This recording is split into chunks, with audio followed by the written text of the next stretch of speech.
ஒரு நிமிஷத்துலேயே சொல்லிடலான்னு பார்த்தேன், சொல்ல முடியல. அதனால் இது 2 பார்ட்டாக போடுறேன். பார்ட் 1 பார்ட் 2 போடுறேன் பாருங்கள்.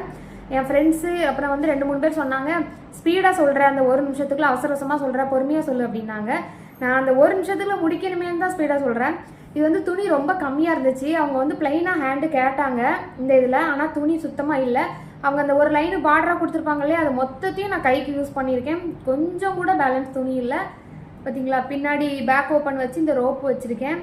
இதுவே வந்து சம்சாவுக்கு துணி இல்லாதனால பார்டர் 4 பீஸாக இருந்தது ஒட்டு போட்டு இந்த சம்சா வச்சுருக்கேன் பாருங்கள். நான் வந்து அயன் பண்ணலை. துணி வந்து பாவாடையை ஃபஸ்ட்டு தைக்கும் போது அயன் பண்ணுவோம் இல்லையா ப்ளீட்டை வச்சு, அப்படி அயன் பண்ணேன். அப்புறம் தைச்சும் போது பார்த்தா கசங்கிட்டு, இப்போ அயன் பண்ணேன். எனக்கு பயமாக இருக்குது, ட்ரெஸ்ஸு துணி எதுவும் ஆயிடக்கூடாது இல்லையா, அதனால் அயன் பண்ணலை. ஆனால் அயனே பண்ணாலுமே கொஞ்ச நேரத்தில் இது பழையபடி இப்படி வந்துடுது, ஏன்னு தெரியல. ட்ரெஸ் எப்படி இருக்குன்னு கமெண்ட்டில் சொல்லுங்கள். மறக்காமல் சப்ஸ்கிரைப் பண்ணிடுங்க. வீடியோ பிடிச்சிருந்தா லைக் பண்ணுங்கள்.